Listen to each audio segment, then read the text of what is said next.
আমরা থাকবো না, দুনিয়া ঠিকই থাকে, আরো উন্নত হবে, কক্সবাজার লাইন 6 লাইন হবে, 10 লাইন হবে, তার ভিতরে আরো হবে, আমরা থাকবো না।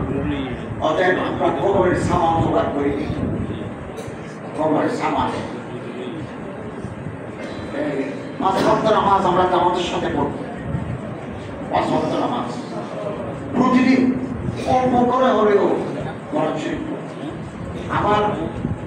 আমি বাংলাদেশ সরকারের উপদেষ্টা, আমরা 22 জন, প্রফেসর ডক্টর ইউসুফ সাহেব 3 জন, আমার সহকর্মী উপদেষ্টা আকিব বশির সাহেব, উনি বাংলাদেশের অন্যতম শিল্পপতি, পুরো মাঠের ব্যবসা তারা করে, এটা গ্লাস বানায়, আকিব বশির গ্লাস, আকিব গ্রুপে আমরা 8 ভাই 6 ভাই 1 ভাই। তো উনি নিজে শিল্পপতি। আমি বললাম যে আপনি যে গ্লাস বানান, কি দিবা না? বললাম পাল দিবানে। তারপর আমাকে দেখায় না পাল গ্লাস বানাবো, বললাম ঠিক আছে, ফ্যাক্টরি কই? ফ্যাক্টরি হবিগঞ্জ। হবিগঞ্জ কি করে যাবো? উনি বললো আমার হেলিকপ্টার আছে, চলে করতে পারবেন, সকালবেলা যাবেন, আমার ট্রান্সফার আরাম করে বিকেলবেলা চলে যাবেন।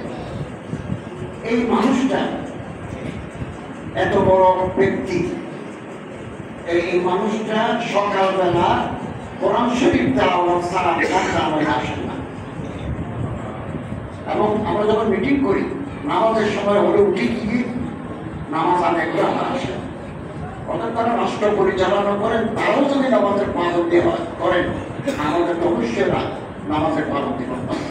মানুষ তারা কাছে আদান পাড়া দিনা রাহু, যার নামাজ নাই তার ধর্ম নেই। একদিন আমাদের জানাজা মানুষ পড়লো, আজকে যখন আমার বিহারের জানাজা আমরা করতে আসছি, আমাদের প্রত্যেককে খাটের উপর রেখে মানুষরা জানাজা নামাজ পড়ে আমাদের বিদায় দেয়। তো অন্যরা নামাজ পড়ার আগে আমাকে সামনে রাখি, আপনাকে সামনে রাখি, আসুন আজ থেকে নিজের নামাজ নিজে আদায় করি এবং গরিব দুঃখী অভাবগ্রস্ত মানুষকে সাহায্য করি। 5 টাকা 10 টাকা 20 টাকা করে দিই গরিব দুঃখী অভাবগ্রস্ত মানুষকে।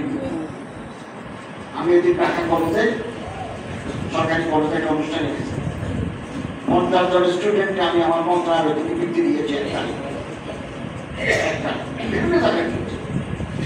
পরশু আমি গেছি কিশোরগঞ্জ, বাংলা মসজিদ 102 কোটি টাকা ফান্ডে জমা, মসজিদের ফান্ডে ডিসিকে আমরা প্রদান করেছি, যারা মশাতে ইউরোকে মেম্বার সেক্রেটারি করেছে।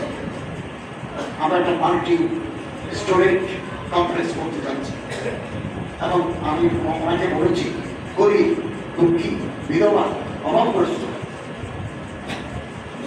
টাকার অভাবে বই কিনতে পারে না, কিতাব কিনতে পারে না, এই মানুষকে সাহায্য করবো। আমি সপ্তাহে সবসময় করে আসছি, এখনও করছি। কোথাও ক্যান্সারের রোগী পেলে আমি ওখানে একটু বেশি পড়াতে দিয়ে থাকি। তো আল্লাহ তাআলা আমাদের সবাইকে মতের আগ পর্যন্ত মানুষকে দাওয়াত করতে দাও। এই হাতের চাইতে হাত দামি আলিয়াতুল উলিয়া খায়রুন মিনাস সুফলা। এই হাতের 1 কোটি টাকা নিলেও এটা নিজের হাত, 10 টাকা দিলেও উপরে হাত। আপনি এখন থেকে দেওয়া শুরু করেন, মৌতের আগে আল্লাহ তাআলা আপনাকে আরো বেশি দেওয়ার তৌফিক দেন। আমি সারা জীবন মাদ্রাসার শিক্ষক, কলেজের শিক্ষক, জীবনের শেষ থেকে ইন্টারন্যাশনাল ইসলামিক ইউনিভার্সিটিও শিক্ষকতা করেছি। তো একসময় জাকাত দিতে পারতাম, পরবর্তী সময় আল্লাহ তাআলা জাকাত দেওয়ার তৌফিক দিলেন এবং হিসাব করে জাকাত সবসময় তোমার কিছু বাড়তি টাকা রাখি গরিব দুঃখী অভাবগ্রস্ত দেওয়ার। আল্লাহ তাআলা আমাকে এখন সুযোগ দিচ্ছেন, কোটি কোটি টাকার উপর আমি বসে আছি। 1-2 কোটি নয়, পুরো মিনিস্ট্রির সব টাকা, এগুলো মানুষকে দেওয়ার জন্য। যেহেতু আমি সব ধর্মের মধ্যে উপদেষ্টা আছি। আচ্ছা, তো দিচ্ছি, সবাইকে দিচ্ছি, আপনিও দিবেন। আমরা যে অবস্থান আছে আমরা দেব। আল্লাহ তাআলা এটার বদলা আপনাকে একেবারে পূর্ণাঙ্গভাবে বদলা দেবেন। কথা শেষ। হাদিস আহিব্বুল মাসাকিন বিকারবিহি আল্লাহ রাসূল হযরত আয়েশাকে বলছেন গরিব দুঃখীকে কাছে টানো, পেট ভরে ভাত খাওয়াও, একটা খাবার পেট ভরে খাওয়া যায়। এখন তো ফুলের মৌসুম, বেগুনের মৌসুম, পেট ভরে খাওয়াই কি? ইন্নাল্লাহ ইউকাল্লিমুকা ইয়াওমাল কিয়ামা, কিয়ামতের দিন আল্লাহ আপনার কাছে রাখবেন। তো আমরা এখন এই ইনশাআল্লাহ রাজিজ জানাজা নামাজ শুরু করব। তো ওনার ছেলে মরহুমার ছেলে আমরুল সাহেব কথা